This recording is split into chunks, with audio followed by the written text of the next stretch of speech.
And non-sugars are amorphous solid which are insoluble in water and then they are tasteless.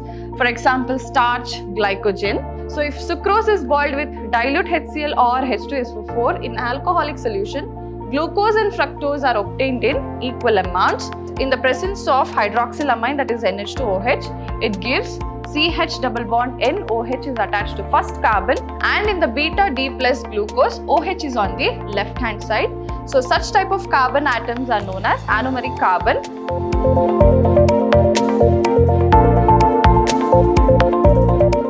Hello dear students, I am Roja, your chemistry lecturer from Vidhyaashram PU College, the Temple of Excellence, Mysuru.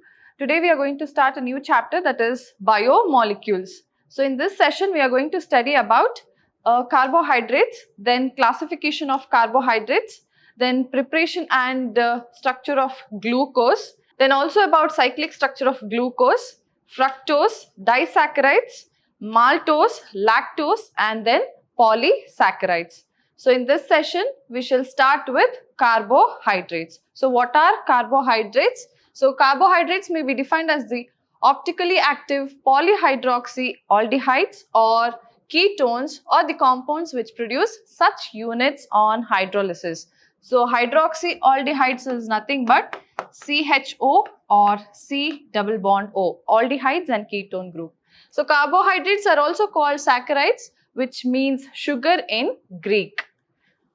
Then carbohydrates are classified into three, that is monosaccharides, oligosaccharides and polysaccharides. In that, oligosaccharides has been further classified into three, that is disaccharides, trisaccharides, tetrasaccharides. Then next is about classification of carbohydrates. In that, let us study one by one the monosaccharides, oligosaccharides and then polysaccharides. So carbohydrates are classified on the basis of their behavior on hydrolysis. So hydrolysis is nothing but removal of water molecules. So monosaccharides, these are polyhydroxyaldehyde or polyhydroxy ketone which cannot be hydrolyzed to give simpler carbohydrate. For example, glucose, fructose, ribose, etc. Now, oligosaccharides are the carbohydrates which give 2 to 10 monosaccharides units on hydrolysis are called oligosaccharides, and they are further classified as disaccharides, trisaccharides, tetrasaccharides, etc. Then depending upon the number of monosaccharide units they provide on hydrolysis. Examples are sucrose, lactose and then maltose. Polysaccharides are the carbohydrates which yield a large number of monosaccharide units on hydrolysis are called polysaccharides, and then examples are starch, cellulose, glycogen and then gums. Then polysaccharides are not sweet in taste and hence they are also called non-sugars. So next is about sugars and non-sugars. So crystalline solids soluble in water and they are sweet to taste. So such type of compounds belongs to sugar. They are like glucose and fructose. And non-sugars are amorphous solid which are insoluble in water and then they are tasteless. For example, starch, glycogen. And then sugars are then further classified into reducing sugars and non-reducing sugars. So reducing sugars are those which reduce Fellings or Tollens reagent and they have free aldehydic and ketonic groups. For example, glucose, fructose and galactose. And non-reducing sugars are those which do not reduce Fellings or Tollens reagent and they do not have free functional groups like aldehydic or ketonic group. For example is sucrose. Next is preparation of glucose from various compounds. So let us study one by one. That is, we'll start with sucrose, which is obtained from cane sugar. So if sucrose is boiled with dilute HCl or H2SO4 in alcoholic solution, glucose and fructose are obtained in equal amounts. So sucrose has a formula of C12H22O11. So on hydrolysis, it produces equal amounts of glucose and fructose which has the same chemical formula, that is C6H12O6. And then let us see the preparation of glucose from starch. So commercially, glucose is obtained by hydrolysis of starch by boiling it with dilute H2SO4 at 393 Kelvin under pressure. So that is sucrose C6H10O5. It is written N because it requires many number of units.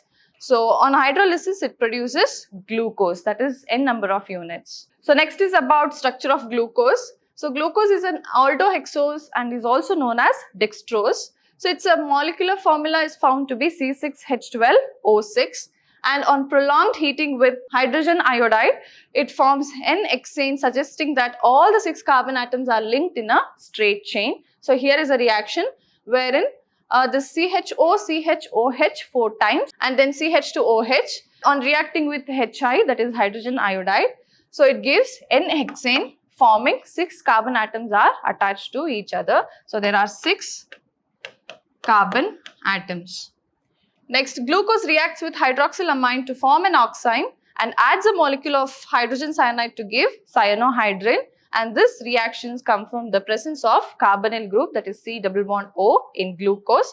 So same with in the presence of hydroxylamine, that is NH2OH, it gives CH double bond NOH is attached to first carbon and rest other things are same. Next, glucose gets oxidized to 6-carbon carboxylic acid, so that is gluconic acid, on reaction with a mild oxidizing agent like bromine water. So this indicates that the carbonyl group is present as an aldehydic group. So here is the structure CHOH 4 times and then CH2OH. In the presence of mild oxidizing agent, that is bromine water, it is going to produce gluconic acid. Acetylation of glucose with acetic anhydride gives glucose pentacetate, which confirms the presence of 5 OH groups, and since it exists as a stable compound, those 5 OH groups should be attached to different carbon atoms. So here is a reaction wherein on oxidation of this compound, that is CHOH 4 times and CH2OH, that is nothing but a glucose. On oxidation, it produces saccharic acid, wherein carboxylic acid is attached to the carbon at a different position, and the gluconic acid also on oxidation, it produces saccharic acid. Then on oxidation with nitric acid, glucose as well as gluconic acid both yield a dicarboxylic acid, that is saccharic acid. So this indicates the presence of primary alcoholic, that is OH group in glucose. So it represents OH group is present in the saccharic acid. Next, the structure of glucose. So the exact spatial arrangement of different OH groups was given by Fischer after studying many other properties, and it is represented as follows. So here is a skeleton of glucose structure wherein it starts from carbon 1, 2, 3, 4, 5 and 6. So there are 6 carbon atoms written vertically down. So these lines represents carbon atoms. So here we have to understand that OH groups are written on the right hand side and H groups are written on the left hand side, but at C2 and C3 OH groups are on the opposite side. So this is how the skeleton of glucose structure is, and glucose is correctly named as D plus glucose, wherein D represents the configuration and plus represents the dextrorotatory nature of the molecule, and it may be remembered that D and L have no relation with the optical activity of the compound. So that is not the reason for having D plus in the glucose name. Then the meaning of D and L notation, that is dextrorotatory and levorotatory. So the letters D or L before the name of any compound refers to their relation with a particular isomer of glycerol aldehyde. So glycerol aldehyde contains one asymmetric carbon atom and exists in 2 enantiomeric form as shown below.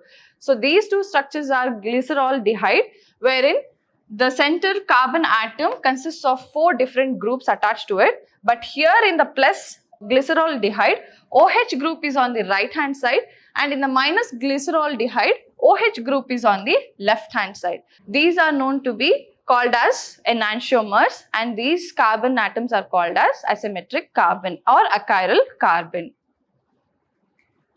Next, all those compounds which can be chemically correlated to plus isomer of glyceraldehyde are said to have D configuration, and whereas those which can be correlated to minus isomer of glyceraldehyde are said to have a L configuration. So that is how D and L has come into the name for the glucose structure. For assigning the configuration of monosaccharides, it is the lowest asymmetric carbon atom as shown below, which is compared here.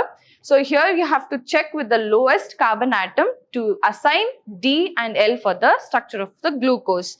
So D plus glyceroldehyde has OH on the right hand side. So if the skeleton of the structure of glucose has OH on the right hand side, that too with the lowest carbon atom, so it can be named with D plus glucose. Next is the cyclic structure of glucose. So glucose does not give Schiff's test and does not react with sodium bisulfite and ammonia.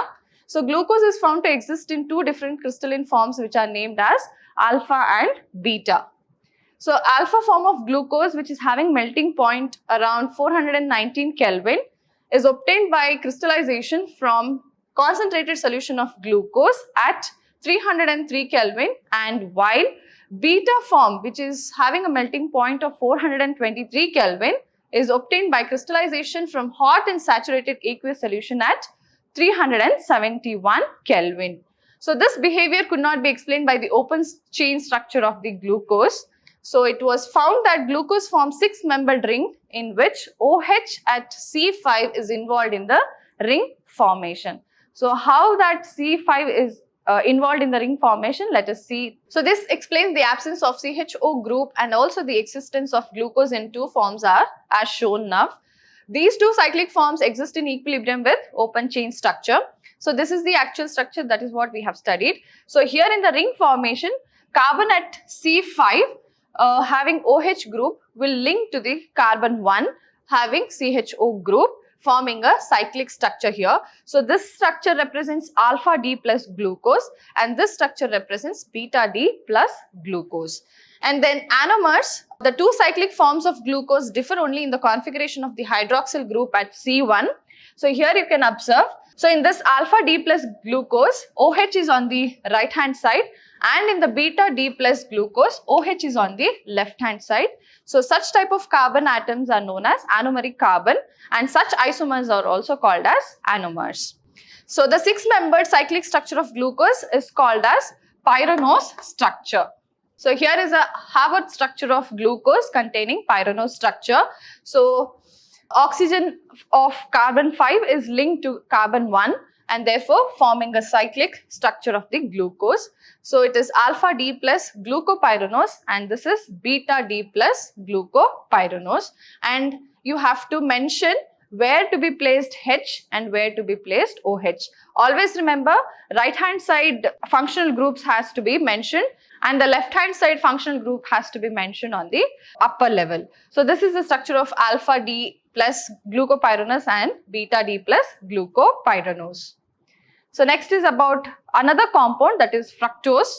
So fructose is a ketohexose. It is obtained along with the glucose by the hydrolysis of sucrose. So we have studied the preparation of glucose wherein sucrose yields equal amount of glucose and then fructose. So fructose also has the molecular formula C6H12O6 and has ketonic functional group at C2 and has 6 carbons in straight chain. It belongs to D series and is a levorotatory compound. So here is a change wherein glucose and fructose carries the same molecular formula, but fructose is quite different from glucose. Here ketonic group is present at C2 carbon. It is appropriately written as D minus fructose and its open chain structure is as shown here. It also exists in two cyclic forms which are obtained by the addition of OH group at C5 to the C double bond O ketonic group. The ring thus formed is a 5-membered ring and is named as furanose with analogy to the compound furan. So fructose forms a furanose, that is 5-membered chain. So here is the cyclic structure of fructose. The actual skeleton is D minus fructose is shown here, wherein ketone group is present at C2 position. So this oxygen and then C5 carbon atom is going to form a bond. This H and H will be removed, that is hydrolysis takes place here for the removal of water molecule and forms a bond between carbon 2 and carbon 5, wherein this CH2OH group comes on the left hand side. So for alpha D minus fructose, CH2OH groups lies on the left hand side. So for beta D minus fructose, CH2OH will lie on the right hand side. And the name for the two isomers are alpha D minus fructofuranose because it forms 5 membered ring structure, and for this structure is having a name beta D minus fructofuranose. So here is a Harvard structure of fructose, wherein it shows it is compared to furan structure here. So oxygen is bonded with C2 and C5 here. So whichever the compounds or the functional groups attached on the left hand side should be mentioned on the upper level, and to the right hand side should be mentioned on the lower level. So here is the Harvard structure of fructose. Next is disaccharides. So these upon hydrolysis give two monosaccharides units. These molecules are held together by glycosidic bond. So what is glycosidic linkage is the linkage between two monosaccharide units through oxygen is called as glycosidic linkage. So let us see with the structure later. Now the next compound is about sucrose. So on hydrolysis, sucrose gives equimolar mixture of D plus glucose and D minus fructose. So that is we have studied. So these two monosaccharides are held together by a glycosidic linkage between C1 of alpha glucose and C2 of beta fructose. So here is a structure of preparation of glucose and fructose. Sucrose having a molecular formula that is C12H22O11 plus water in the presence of dilute HCl. It produces equimolar mixture of D plus glucose and D minus fructose, having a molecular formula C6H12O6. So here is a glycosidic linkage between alpha D glucose and beta D fructose. So this is a structure of fructose and this is a structure of glucose, wherein there is a glycosidic bond between these two structures bonded with oxygen atom, and here it takes place the removal of water. So wherein after the removal of water, the remaining oxygen bond will be connecting these two structures to give sucrose.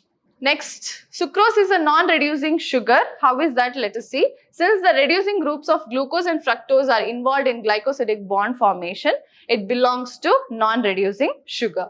So sucrose is an invert sugar. So that means sucrose is dextrorotatory, but on hydrolysis it gives dextrorotatory glucose and levorotatory fructose. So the levo-rotation of fructose is more than dextrorotation of glucose. Thus, the mixture is levo-rotatory. Thus, hydrolysis of sucrose brings about a change in the signs of rotation from dextro to levo, that is from plus to minus, and the production is named as invert sugar. So here is an example with a reaction. The same sucrose on hydrolysis yields glucose and fructose. Next compound is about maltose. Maltose is composed of 2 alpha D plus glucose units, not about a single glucose and a single fructose. It is having 2 units of glucose here. C1 of one glucose is linked to C4 of another glucose unit. So the free aldehyde group can be produced at C1 of second glucose in solution, and it shows reducing properties as it is a reducing sugar. So here is a glycosidic linkage of oxygen between two structures, wherein C1 of one glucose unit and the C4 of the another glucose unit is bonded to give maltose structure. Next is a lactose compound. So it is commonly known as milk sugar. So it is composed of beta D galactose and beta D glucose. Here 2 structures, that is galactose and glucose. So the linkage is between C1 of galactose and C4 of glucose. So here the lactose has a glycosidic linkage of oxygen between C1 of galactose and then C4 of glucose. Next is about polysaccharides. So polysaccharides contain large number of monosaccharides units joined together by glycosidic linkages. So let us see the example, that is starch. So starch is the main storage polysaccharide of plants. So it is the most important dietary source for human beings. So it's a polymer of alpha glucose and consists of 2 components, that is amylose and amylopectin. So let us see what are amylose and amylopectin. So amylose is water soluble component which constitutes about 15 to 20% of starch.